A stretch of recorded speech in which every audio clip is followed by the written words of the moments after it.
আপনি কি জানেন ঘরে থাকা দুটি উপকরণ দিয়েও জ্যাম তৈরি করা যায়, তাও আবার আগার আগার পাউডার ছাড়াও? চলুন তাহলে দেখে নেওয়া যাক। নমস্কার ভিউয়ার্স, আমি শম্পা, আপনারা দেখছেন শম্পার রান্নাঘর। আমি আজ আপনাদের দেখাবো কিভাবে এই আগার আগার পাউডার ছাড়াও ঘরে থাকা দুটি উপকরণ দিয়ে এই হেলদি টেস্টি আঙুরের জেলি বা জ্যাম তৈরি করে নেওয়া যায়। এটা সকালবেলা ব্রেকফাস্টেও বা বাচ্চাদের টিফিনেও দিতে পারবেন, সবাই পছন্দ করবে, ছোট থেকে বড়। চলুন তাহলে শুরু করি।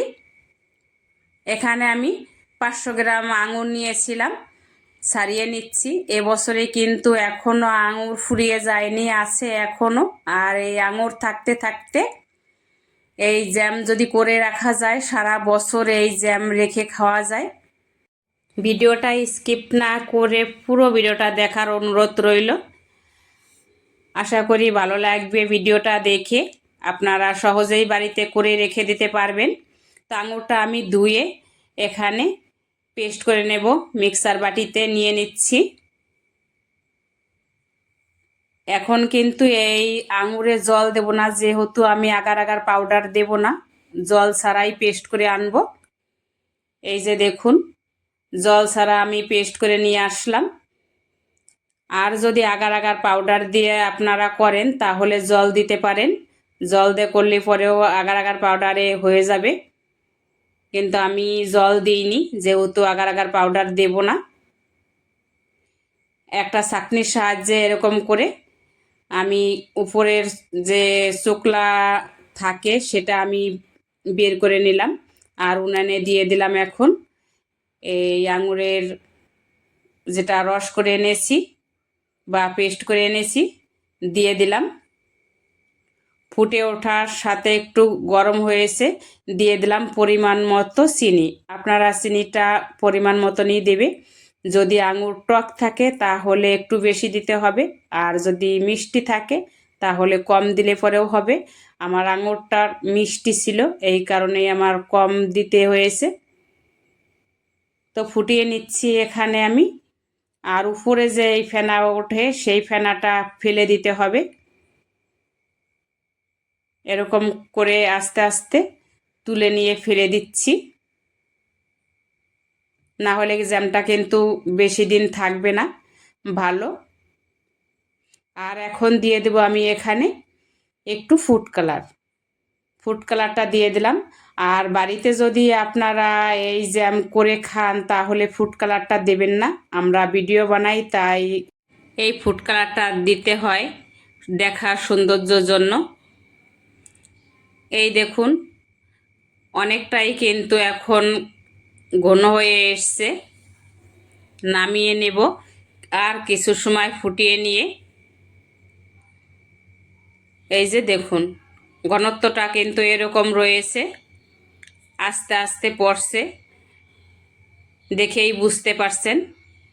ভিডিওটা এই অবধি দেখার পরে যদি ভালো লেগে থাকে কোনো অংশে কোনো জায়গা, তাহলে প্লিজ একটা লাইক দিন।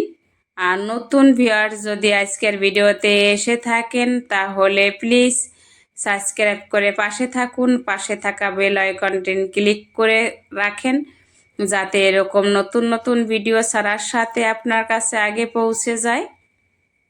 তো এখানে আমি নামিয়ে নিচ্ছি জ্যামটা। এই যে দেখুন, ঘনত্বটা এরকম হয়েছে। ঠান্ডা হওয়ার পরে এখন আমি রেখে দেব প্রায় 2 ঘন্টার মতো নর্মাল ফ্রিজে। নর্মাল ফ্রিজে রাখার সাথে সাথেই কিন্তু আমার এই জেলিটা পুরোপুরি কমপ্লিট হয়ে যাবে। আপনারা কিন্তু এই আঙুরের জেলিটা বা জ্যাম এখনও ফুরিয়ে যাওয়ার আগেই বানিয়ে সারা বছরের জন্য রেখে দিতে পারেন ফ্রিজে। নর্মালে এমনিতেই 1 মাস অবধি ভালো থাকবে। তো এখানে এই যে আমি 2 ঘন্টা পরে ফিরে আসলাম। পাউরুটি দিয়ে খেয়ে দেখবো কেমন হয়েছে। পাউরুটিটা একটু ছেঁকে নেব। 4টে পাউরুটি আমি পাশে দিয়ে দেব একে একে। এপাশ ওপাশ করে একটু ভেজে নেব, বেশি ভাজবো না, স্বাদ না হলে শক্ত হয়ে যাবে। নামিয়ে নিচ্ছি।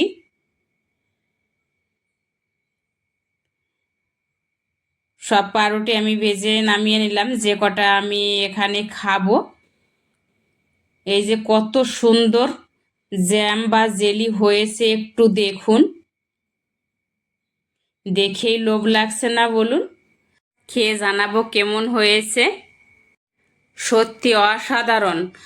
একবার আপনারা যদি বানান তাহলে বারবার রিকোয়েস্ট করবে এই একইভাবে বানানোর জন্য। বাচ্চারাও চেয়ে চেয়ে খাবে, অন্য কিছু আর খাবে না। প্রথম থেকে শেষ অবধি ভিডিওটা দেখার জন্য আপনাদের সবাইকে অনেক অনেক ভালোবাসা রইল। তো আজকের ভিডিওতে এখানেই বিদায় নিচ্ছি। দেখা হবে নতুন কোনো এক ভিডিওতে।